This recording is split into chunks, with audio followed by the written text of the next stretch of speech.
Chetan Bhagat, it's always wonderful to spend time with you. I remain a fan and many congratulations. Thank you so much. I'm also very excited. So, what does your friend Kapish Mehra from Rupa think about this? I mean, Direct.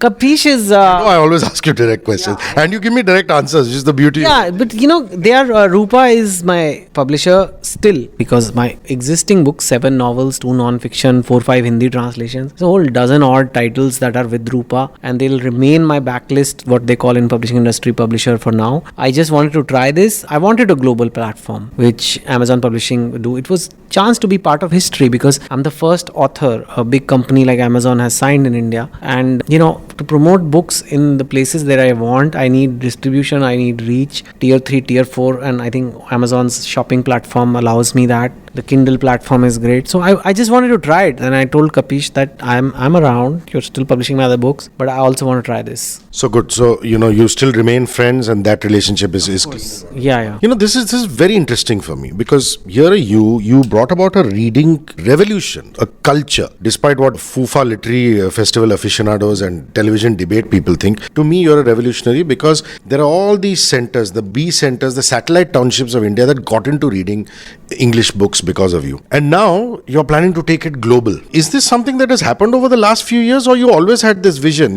When you started off saying you'd like to be a global writer. See, my focus will remain India, but Amazon gives me an opportunity to go global. So I'm like, why not? When my books came on Kindle, actually it's not like they're going to be my publisher, but they've had my books on Kindle for a while now. And I saw that when I went to say a Dubai Literary Festival or whatever, I'd have readers from Africa and I'd have readers people I never thought would read my books, which is because they were reading them on Kindle. And I felt, wow, this is interesting. My focus is and will remain India, but I would like to, if it's easy to, travel and make my stories reach global markets through Amazon Publishing, then why not? I'm also, very thrilled that so many audiobooks are being made, and I understand that part of this deal is audiobooks. Being a radio person, to me, that's fascinating because it opens up a whole new vista. It also creates job opportunities. I mean, the number of people who are working now on audiobooks is remarkable, and it's one big happy audio family. And if you need someone to narrate books, Hrishi K is available. I mean, thanks for that plug. Seriously, what are you guys doing? That's really take the top RJs. But yes, I agree. There are long commutes, and it's sometimes not possible. You're just sitting in your car and of course music is a great way that you can listen to audio, but even audiobooks, it's not something India has tried much, and maybe it was not possible so much, but now everybody has a phone, everybody has data, so they can easily. So Chetan, it's 3 fiction books, there are 3 non-fiction books and the audiobooks that spawn out of them. Then there can be audiobook, there'll be ebooks, all that is ancillary. And regional language, are you doing all regional languages? Everything. They can do whatever. They can even publish it in Klingon if they want.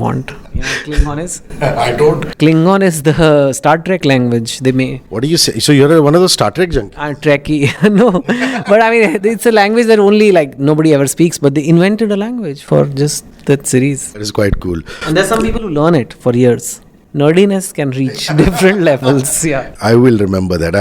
Now, how does it work in the language variations? Do you do a direct supervision? I mean, obviously you don't know the language. So do you at least meet the translator or you leave it to the publisher? I'm just curious to know. This is coming out of... In Hindi I have. In Hindi, in fact, I got the person who translated my columns for the Dainik Bhaskar. I got him only to do the job because I was very happy with him. Assamese, I don't know. I mean, I can't check Bengali or Tamil or Telugu. I'll ask some reader who has read it that was it okay? And I mean, it's really comes down to the publisher, really. But that's what I'm hoping. Now it's under one umbrella. Now they are only going to be publishing the languages. So then hopefully there'll be a better quality control. Otherwise, we just sell the rights to any local regional publisher and it's whatever they do with it. I really don't control it. Chetan, what is the Westland connection? Just fill me on that. So Westland is a publisher in India which Amazon has acquired 100%. So it's an Amazon company now. So Amazon Publishing has signed me, but it's not like they're entering with just me. They are also acquired Westland, which has its own stable of say 200 plus writers. So and their own distribution, their own sales force, all that. So that's where I think in India, the books, they will give a lot of support to this.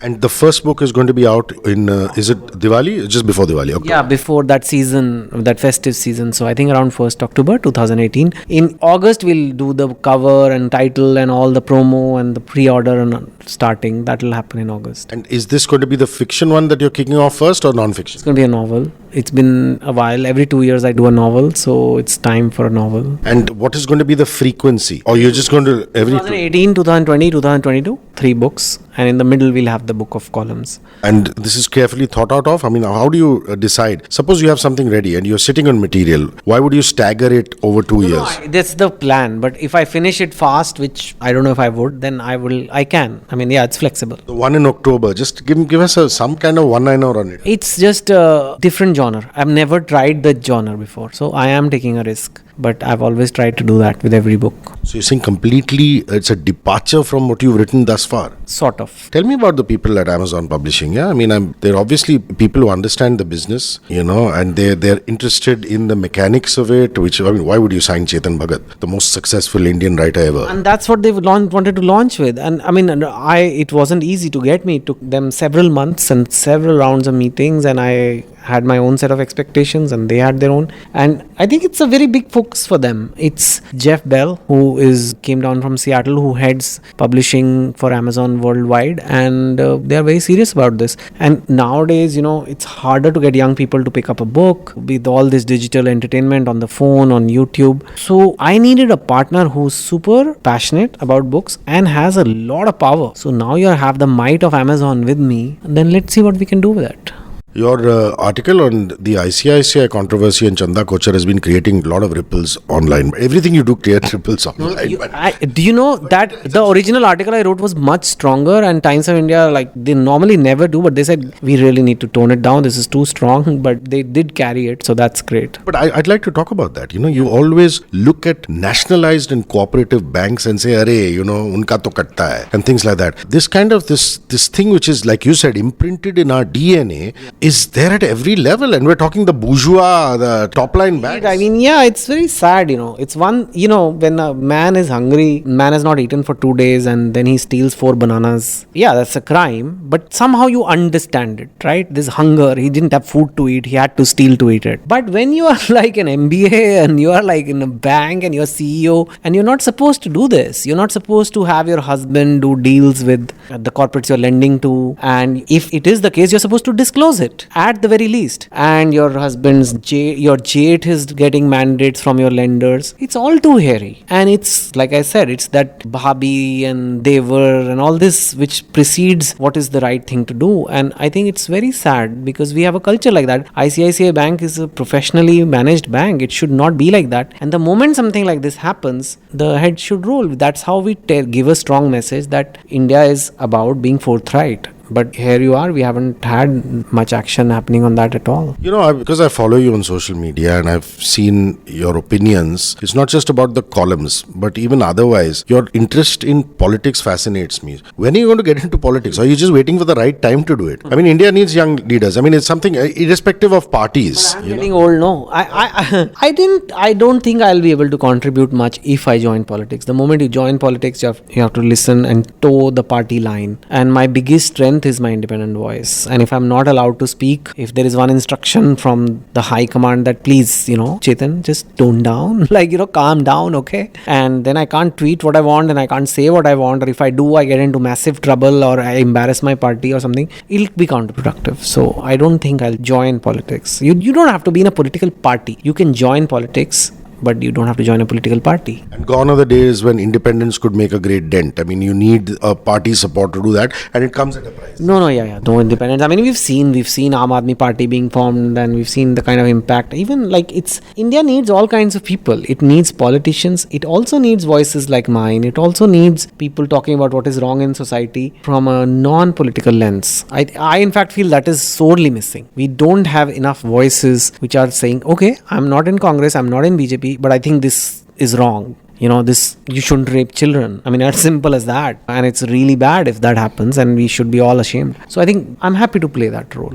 I don't crave power. I'm enjoying writing my books. So I don't see myself joining politics. Have you done the movie rights of One Indian Girl? I don't know about. No, I haven't. Why is that so? I mean, people must have come lapping as always. I just want to focus. I wanted to focus on writing. Part of the reason why I've done the Amazon deal is I realized I was spreading myself too thin, doing movies, doing books, and I just wanted to create some good stories and then maybe take them all at one go. I'm also not sure what's the best medium in the next 5 years. Is it going to be Bollywood, or is it going to be Netflix, or is it going to be Amazon Prime? I don't know. So I'd rather wait and let the right medium come and see what is the right medium for that story or other stories. When you say spread yourself too thin, does it mean you say you regret doing the judging routine in Nach Baliye? No, that was 13 days of work. So from a time point of view, it wasn't much. And it was done to promote my brand in the every corner of the country because it's a very popular show. It was a one-off. I don't have regrets doing that. I think it's very important that tier 2, tier 3, tier 4 knows me. And that's how they know me.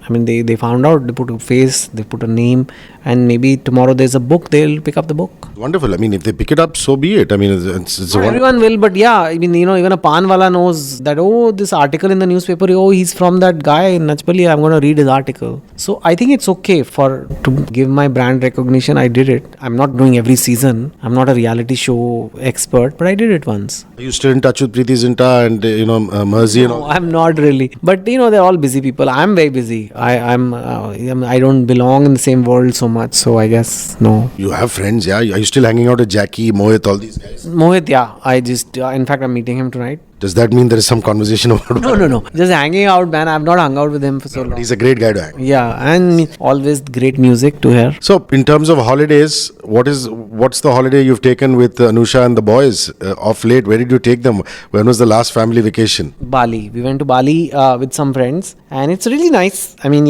it's actually quite very reasonably priced place. I'm not promoting Bali tourism, but there is now a semi-direct flight. Like, it just stops in KL. It's a low-cost Air Asia goes there. So it costs, like, if you're lucky and you buy in advance, it'll cost you as much as going to, say, a Guwahati or something. And then the hotels are cheaper than India. So it's a great destination, really nice, and Hindu. It's Hindu, but it's a different country. So very nice to see the culture and everything, yeah. Did you do any adventure stuff with the boys or, I didn't go. My wife went scuba diving with them. I get very... Don't do any of this bungee jumping, scuba diving? I used to do it 15 years ago, but now When was the last time you did it? What is the adventurous thing you did? I did for my honeymoon. Again, Anusha dragged me to New Zealand and we did bungee jumping there. And I still remember it was really fun, but it was a little crazy. I wouldn't do it. I don't know. I'm a parent now and I feel scared doing all these adrenaline pumping things. And, I enjoy them, but I think it's a little risky. How are the talks going? Was there a talk that recently you got a great feedback for? By that I mean, once you finish, the applause and the questions that come in. I think it's good. I found motivation. I never used to believe in motivation and motivation speakers. Then I became one. And then when I was in a corporate, I used to be very skeptical of these speakers who come. But I realized now, after having done 300 motivation talks, that there is a big need in people